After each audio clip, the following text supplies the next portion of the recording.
Hello friends, मेरा नाम बासु शुक्ला है। आज क्लास 9th का साइंस का chapter first matter in our surrounding का पार्ट पर डिस्कस करेंगे। तो वीडियो शुरू करते हैं।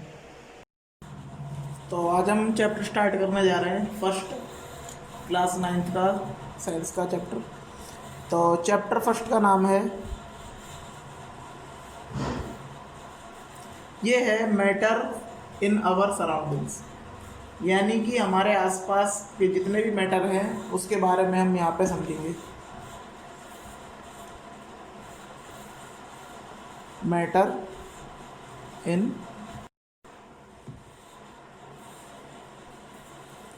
अवर सराउंडिंग्स। तो देखिए, चैप्टर का नाम ही है मैटर इन अवर सराउंडिंग। तो यहाँ पे सबसे पहली बात आती है कि जो मैटर है, किसे कहते हैं मैटर, और क्या होता है मैटर। तो देखिए, हमने प्रीवियस क्लास में भी पढ़ रखा है कि मैटर किसे कहते हैं। कि देखिए, कोई भी सब्सटेंस हो, वो छोटे छोटे स्मॉल पार्टिकल से बना होता है। चाहे वो कोई से भी सब्सटेंस हो, चाहे वो वुड हो गई, चाहे वो कोई दीवार हो गई। तो जैसे घर है तो छोटी छोटी ईंटों से बनता है, या कोई अगर हम ऑर्गेनिज्म देखें, ठीक है, तो कोई भी जीव छोटे छोटे कोशिकाओं से मिलकर बनता है, यानी कि सेल से मिलकर वो फॉर्म होता है कोई भी बॉडी। तो मैटर होते हैं, ठीक है, किसे कहते हैं मैटर। तो कोई भी, यानी कि हम बोल सकते हैं कि anything that possesses mass, occupy space and volume, so that is called matter। या कोई भी वस्तु अगर कोई स्पेस घेरती है, उसका अपना कोई मास होगा, कोई वॉल्यूम होगा, तो वो मैटर कहलाएगा। कुछ भी हो सकता है वो, कुछ भी। हम ये नहीं कह सकते, हम किसी पर्टिकुलर चीज़ को नहीं बोल सकते कि हाँ भाई ये एक मैटर है। बस यहाँ पे कुछ भी चीज़ हो सकती है। अगर मैं पेन की बात करूँ तो ये भी एक मैटर है, और या फिर ये पेज की बात करें तो ये भी एक मैटर है। तो इसका मतलब यही कहलाएगा। तो यहाँ पर मैं मैटर की डेफिनेशन लिखवा देता हूँ। तो ये है मैटर की डेफिनेशन। तो कोई भी चीज़ अगर कोई स्पेस घेरती है, उसको अपना वॉल्यूम है, तो वो मैटर कहलाता है। तो अगर हम कुछ भी बात करें, मान लीजिए कोई टेबल है,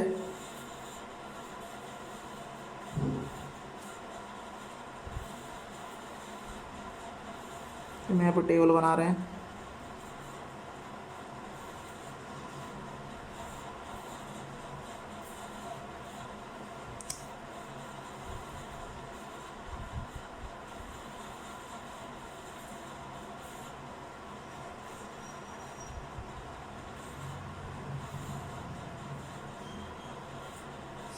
तो मान लीजिए अगर कोई ये टेबल है, और देखिए इस टेबल है, इसका अपना कुछ मास होगा, यानी इसका कुछ अपना वजन होगा, कोई इसका वॉल्यूम होगा, और इसमें कोई भी सराउंडिंग में से, मान लो आसपास का जो भी सराउंडिंग है, जितना भी आसपास का क्षेत्रफल है, उसमें से इसने कुछ ना कुछ कवर कर रखा है। तो वो कंसिस्ट जो चीज़ करती है उसे हम क्या बोलते हैं, मैटर। ठीक है, कुछ भी हो सकता है, वो एक बॉक्स भी हो सकता है, वो एक गेंद भी हो सकती है, वो एक बॉल भी हो सकती है, या फिर कोई पेड़ भी हो सकता है। तो कुछ भी चीज़ हो सकती है वो। तो ये हमारी क्या कहलाती है, मैटर कहलाती है। तो देखिए, मैटर कोई भी हो, अगर आप उसको बिल्कुल माइक्रोस्कोपिक लेवल से देखें, तो इसमें क्या होता है, कोई से भी पार्टिकल्स हों, उसमें छोटे छोटे यानी टाइनी पार्टिकल्स कंसिस्ट करते हैं। ठीक है, अब वो छोटे छोटे पार्टिकल से मिलके ये वुड की यहाँ पे क्या है, एक फर्नीचर है। कुछ भी हो सकता है। अगर हम इसकी बात करें तो यहाँ पे छोटी यूनिट हमारी सेल कहलाएगी, जिसमें कोई न्यूक्लियस भी होगा। या फिर अगर इसकी बात करें तो इसमें भी छोटे छोटे कहीं ना कहीं पार्टिकल्स होंगे। तो इसका मतलब ये क्या होता है, काफ़ी छोटे छोटे पार्टिकल्स होते हैं, टाइनी पार्टिकल्स होते हैं। इनके बीच डिस्टेंस भी होता है, और ये पार्टिकल्स एक दूसरे से अट्रैक्ट भी करते हैं। इसका मतलब कोई भी पार्टिकल्स जब भी वो आसपास रहेंगे जब उसमें कोई अट्रैक्शन फोर्स होगा, कोई आकर्षण बल होगा। नहीं तो इमेज ही नहीं रहती, इमेज बिखर जाती है। बॉल नहीं रहती, बॉल बिखर जाती, ठीक है, ब्रेक हो जाती। या स्पीड की बात करें, तो यहाँ पर हम इसको इसी प्रकार से समझ सकते हैं। तो ये क्या होते हैं, बिल्कुल छोटे छोटे टाइनी पार्टिकल्स होते हैं और इनके बीच अट्रैक्शन भी होता है, जिसकी वजह से ये आपस में अट्रैक्ट करते हैं, जुड़े रहते हैं। और मूविंग पार्टिकल्स भी होते हैं, जैसे गैस पार्टिकल्स हो गए तो कभी भी वो स्टिल नहीं रहते, वो मूव करते रहते हैं। तो ये कुछ प्रॉपर्टीज़ हैं मैटर की। तो देखिए मैटर काफ़ी टाइप्स के हो सकते हैं। अब मान लो कोई आसपास एयर है या कोई सॉलिड चीज़ है या फिर अगर कोई पानी बह रहा है, ये भी एक मैटर है। तो इनको क्या किया गया है कि इनको इनकी प्रॉपर्टीज़ के हिसाब से, फिजिकल प्रॉपर्टीज़ के हिसाब से इनको बांटा गया है। तो यहाँ पे हमने पहले भी पढ़ी रखा है 3 स्टेट्स ऑफ मैटर। हम क्या पढ़ते हैं, 3 स्टेट्स ऑफ मैटर। तो 3 स्टेट्स क्या हैं, वैसे इससे भी ज़्यादा होती हैं, हायर क्लास में आप पढ़ोगे, लेकिन 9th क्लास का लेवल छोटा है, तो इसमें आप सिर्फ ये पढ़ते हो 3 स्टेट्स ऑफ मैटर। मेनली आपके 3 स्टेट्स हैं, प्लाज्मा वगैरह भी होते हैं लेकिन वो आपके कोर्स में नहीं है। तो यहाँ पे 3 स्टेट्स ऑफ मैटर क्या कहलाएगी, जिसे हम बोल सकते हैं solid, second liquid, third gas. तो इनकी फिजिकल प्रॉपर्टी के बेस पे इनको डिस्टिंग्विश किया गया है। तो आइए इनके बारे में एक एक करके पढ़ते हैं। तो यहाँ पे भी मैंने बताया 3 स्टेट्स ऑफ मैटर। तो देखिए सबसे पहले मैंने बताया था सॉलिड, लिक्विड और गैस।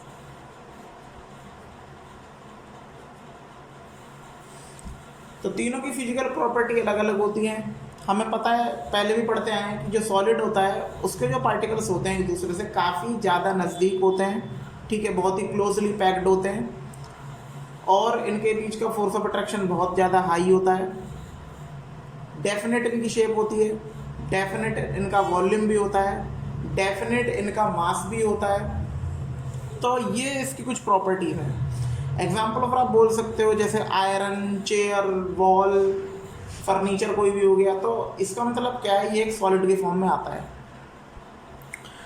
अगर हम लिक्विड की बात करें तो इसमें पार्टिकल्स दूर होते हैं कंपैरिजन टू सॉलिड। ये पार्टिकल्स फ्लो करते हैं, फ्लूइडिटी होती है, यानी ये तैर सकते हैं, फ्लो कर सकते हैं, बह सकते हैं। तो जैसे वाटर, तो वो चीज़ फ्लो कर सकती है। तो पार्टिकल्स भी दूर दूर हैं, इनके डेफिनेट मास भी होता है, डेफिनेट वॉल्यूम भी होता है, लेकिन इनडेफिनेट इनकी शेप होती है। आप किसी भी वेसल या किसी भी यूटेंसिल्स में इसको अगर आप पुट करोगे लिक्विड को, तो वो उसी शेप में कन्वर्ट हो जाएगा जिस शेप में वो बर्तन है। तो ये लिक्विड की खास बात होती है, जहाँ इसे स्पेस मिलता है वो उसी की फॉर्म में आ जाता है। तो अगर बात करें हम गैस, तो गैस में क्या है, इसके पार्टिकल्स सबसे ज़्यादा दूर दूर रहते हैं, बहुत ही ज़्यादा दूर दूर, यानी कि सॉलिड और लिक्विड की कंपैरिजन में जो गैस के पार्टिकल्स होते हैं, छोटे छोटे जो कण होते हैं, वो बहुत ही ज़्यादा दूर दूर होते हैं। इंडेफिनिट मास होता है इनका, फिक्स मास नहीं है, ना कोई फिक्स वॉल्यूम है, और शेप तो बिल्कुल ही फिक्स नहीं है। एक और बात, इसके जो पार्टिकल्स होते हैं, छोटे छोटे पार्टिकल्स होते हैं, वो एक दूसरे से कोलाइड करते रहते हैं, टकराते रहते हैं, कोलिजन होता है इनके बीच, और इनके बीच मोमेंटम बरकरार रहता है, यानी 2 पार्टिकल्स टकरा के अट्रैक्ट करेंगे, फिर टकरा के दूर चले जाएंगे। तो ये जितने भी फिनोमेना होते हैं सारे के सारे गैस में होते हैं, और कुछ भी इसमें डेफिनेट नहीं होता, सब इसमें इनडेफिनेट होता है। मास ले लो, वॉल्यूम ले लो, चाहे इनकी शेप ही क्यों न ले लो। और उसकी एक और ख़ास बात है, जहाँ कहीं भी ये लिक्विड में इतना नहीं होता, लेकिन गैस में तो ये बखूबी आता है कि कहीं पर भी इसको स्पेस मिलेगा, ये उसको फिल कर देगा, चाहे वो छोटा से छोटा स्पेस हो, चाहे बड़ा से बड़ा स्पेस हो। एग्जाम्पल फॉर, जैसे खाना, कोई स्वादिष्ट खाना पकाते हैं, तो मान लो एक कमरे में, मान लो किचन में खाना उसे बनाया जा रहा है, तो वो क्या होता है कि दूर तक उसकी स्मेल आती है, वो कमरे तक पहुंच जाती है, या कोई दूसरे फ्लोर में रह रहा होगा, तीसरे फ्लोर में रह रहा होगा, तब भी उसको स्मेल आ जाती है। तो इसका मतलब क्या है कि गैसेस के जो पार्टिकल्स होते हैं वो बहुत दूर तक फैल जाते हैं। तो ये इसके कुछ डिफरेंस हैं सॉलिड लिक्विड गैस के। तो इसके बारे में थोड़ा मैं लिख देता हूँ। तो इसके मैंने कुछ कैरेक्टरिस्टिक लिख दिए हैं। तो जैसे मैंने लिखवा दिया भी, डेफिनेट मास भी होता है, वॉल्यूम शेप होते हैं, और जैसे चेयर और इंडेंटल, और लिक्विड में इंडेफिनेट शेप होती है, ठीक है, लेकिन डेफिनेट मास भी होता है, वॉल्यूम भी होती है, निश्चित होती है, बदलती नहीं है, जैसे वाटर, कोल्ड ड्रिंक। और गैस के देखा जाए तो इंडेफिनेट शेप होती है, यानी शेप ना इसकी शेप फिक्स है, ना ही इसका मास फिक्स है, ना ही इसका वॉल्यूम फिक्स है, जैसे कार्बन डाइऑक्साइड गैस, ठीक है, कुछ भी हो सकती है वो, ऑक्सीजन भी हो सकती है, हम ऑक्सीजन भी ले सकते हैं, ठीक है, सल्फर डाइऑक्साइड, सल्फर ट्राइऑक्साइड, कुछ भी हो सकता है वो। तो इन तीनों के बीच आपको डिफरेंस कहीं ना कहीं समझ में आ गया होगा। अगर कोई भी आपको इस टॉपिक से रिलेटेड कोई भी क्वेरी है तो आप मेरे कमेंट बॉक्स में लिख दें, तो मैं उसका जल्दी से जल्द आंसर देने की कोशिश करूँगा, इसको आपको आंसर दे दूँ। तो यहाँ पर इसके बारे में और भी दे रखा है।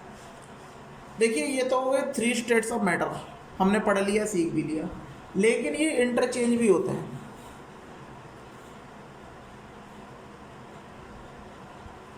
Interchange of states of matter. तो हम किसी भी पदार्थ की अवस्था को बदल सकते हैं, कैसे भी बदल सकते हैं, ये कन्वर्जन कहलाता है। एग्जाम्पल फॉर अगर हम बात करें,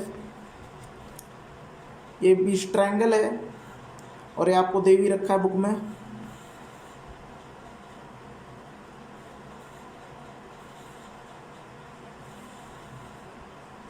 तो ये है सॉलिड, लिक्विड और गैस। तो देखिए, कन्वर्जन है, मैं आपको बताता हूँ कैसे कैसे किस चीज़ में चेंज होते हैं। तो मान लीजिए अगर कोई सॉलिड से लिक्विड में चेंज हो रहा है, तो इसे हम सीधा सीधा हम बोल सकते हैं मेल्टिंग। क्या बोलते हैं इसको? मेल्टिंग। यानी when solid substance convert into liquid, यानी अगर कोई भी सॉलिड चीज़ है वो किस में चेंज हो जाती है? लिक्विड में चेंज हो जाती है, तो हम उसे बोलते हैं मेल्टिंग। फ्यूज़न भी बोल सकते हैं इसको। यानी कि हम उसमें इतना एनर्जी प्रोड्यूस करते हैं कि सॉलिड पार्टिकल ब्रेक्स होके वो लिक्विड पार्टिकल्स में बदल जाते हैं, अगर हम टेम्परेचर इंक्रीज करें तो यहाँ पर यही बात है। अगर लिक्विड से सॉलिड में जाए तो ये क्या कहलाता है? ये कहलाता है फ्रीजिंग। तो जैसे मेल्ट, जैसे बर्फ़ को मेल्ट करते हैं तो पानी बन जाता है, जैसे लिक्विड स्टेट में बदल जाता है। तो अगर उसी पानी को अगर हम दोबारा फ्रीज कर दें, जमा दें, तो वो सॉलिड में हो जाता है। यानी जैसे वाटर इनटू आइस, इसका एग्जांपल ले सकते हो आप, कि पानी से अगर हम बर्फ़ बनाते हैं तो बर्फ़ हमें पता है कि सॉलिड होती है, और जो फ्लो हो सकता है वो क्या है? पानी। तो अगर हम लिक्विड से सॉलिड स्टेट में जाएं तो वो चीज़ फ्रीज हो जाती है, यानी जम जाती है। अब यहाँ पे बात करते हैं, अगर कोई चीज़ लिक्विड से गैस में कन्वर्ट होती है तो उसे हम क्या बोलते हैं? वेपराइजेशन। यानी कोई चीज़ उबल गई है, बॉयल हो गई है, तो लिक्विड स्टेट से गैस स्टेट में क्या हो जाती है? कन्वर्ट हो जाती है। कन्वर्जन किसका है? Conversion to liquid state to gas state, so that is called vaporisation. जैसे हमने पानी उबाला तो पानी भाप बन जाता है, स्टीम हो जाता है, यानी वेपर के पार्टिकल्स में वो चेंज हो जाता है। तो इसका मतलब क्या है? ये फिनोमेना क्या कहलाएगा? वेपराइजेशन। जब कोई लिक्विड गैस में कन्वर्ट हो जाता है, जैसे पानी को उबालना, अगर वही गैस लिक्विड में चेंज हो जाए तो उसे हम क्या बोलेंगे? कंडेंसेशन। एग्जाम्पल फॉर, जैसे क्लाउड फॉर्मेशन होती है, बादल बनते हैं, तो वो इसी मेथड से बनते हैं। ये नेचुरल होता है, हमारा कोई इसमें हस्तक्षेप नहीं होता, हमारे को इंटरफेयर नहीं होता है, ऑटोमेटिक ही होता है। तो जैसे ज़्यादा गर्मी पड़ती है तो जितना भी मॉइस्चर होगा, चाहे वो कोई भी ज़मीन हो गई, ठीक है, लैंड हो गया, या फिर सीज हो गए, ठीक है, बड़े बड़े समुद्र हो गए, तो उनसे क्या होता है, सारा भाप बनकर पानी यानी वेपर होकर वो पानी ऊपर जाता है आसमान की ओर। और जब वो नीचे से गर्म उठती हुई यानी कि हॉट एयर जब ब्लो होती है तो वो क्या हो जाती है, ठंडी हो जाती है। और ठंडी होने के बाद वो हॉट एयर कोल्ड एयर में चेंज जाती है और वो कंडेंस हो जाती है। कंडेंस का मतलब कि वो गैस से लिक्विड स्टेट में आ जाती है, यानी उसके पार्टिकल पास पास आ जाते हैं। और इस वजह से क्लाउड फॉर्मेशन होता है। और पार्टिकल्स यानी वाटर ड्रॉपलेट्स जो होते हैं, ज़्यादा भारी होने पर ये फिर बरसात बनकर नीचे गिरते हैं। तो वही हमारा फिर क्या रहता है, रेनी सीजन। तो ये किसकी वजह से होता है, कंडेंसेशन। कभी कभी आप जैसे चावल पकते हैं तो जब उसके ऊपर ढक्कन ढका जाता है तो उस ढक्कन को देखें आप हटा के, तो उस पर देखना कि वाटर के ड्रॉपलेट्स होते हैं। वो होते क्या हैं कि नीचे से जो गर्म उठती हुई वायु होती है, यानी कि हॉट एयर जब ऊपर की ओर फ्लो करती है तो वो कंडेंस होके मतलब कोल्ड हो जाती है, वो कंडेंस हो जाती है और इस वजह से वो वाटर के ड्रॉपलेट्स में कन्वर्ट हो जाता है। इसे हम बोलते हैं संघनन। अब उसके बाद यहाँ पे सॉलिड से गैस, गैस से सॉलिड, इन दोनों कन्वर्जन का नाम एक ही है और उसे हम बोलते हैं यहाँ पर, तो ये कहलाता है सब्लिमेशन।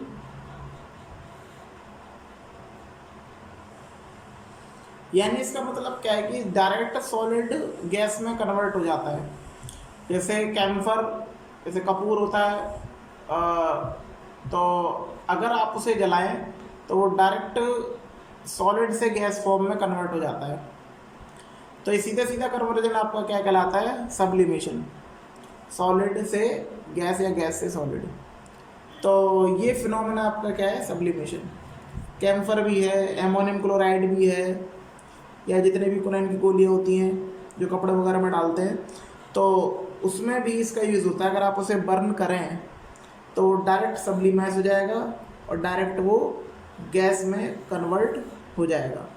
तो ये कुछ इंटरचेंज थे। अगर हम इनको कन्वर्ट करते हैं किसी भी स्टेट्स ऑफ मैटर में, चाहे वो सॉलिड से लिक्विड हो गया, लिक्विड से गैस हो गया, या गैस से लिक्विड, या लिक्विड से सॉलिड। और भी काफ़ी सारे फैक्टर हैं जब हम किसी भी स्टेट्स को चेंज कर सकते हैं। कुछ और फैक्टर भी मैं बताता हूँ। ये तो फिनोमेना हो गए, इनके नाम दे रखे हैं कि इस टर्म को हम कहते क्या हैं जो चेंज हो जाते हैं, लेकिन होते कैसे कैसे हैं ये भी जानना बहुत ज़रूरी है। तो ये करते हैं आगे हम। तो यहाँ पर मैं अब आपको बताऊँगा mechanism of change of states of matter. तो क्या क्या मैकेनिज्म है, क्या क्या चीज़ इसमें चेंज होती है, जिसके कारण यहाँ पर हम बताएंगे कि कोई भी स्टेट ऑफ मैटर है, सॉलिड, लिक्विड, गैस एक दूसरे में आपस में इंटरचेंज हो जाती हैं, तो उसके बीच कारण क्या है। तो इसको जारी रखने के लिए आपको इस चैप्टर का नेक्स्ट पार्ट देखना होगा। तब तक के लिए धन्यवाद। तो कैसा लगा इस चैप्टर का पार्ट फर्स्ट, कमेंट करके बताइएगा। अगर आपको वीडियो अच्छी लगी तो प्लीज़ लाइक शेयर कमेंट करें। धन्यवाद।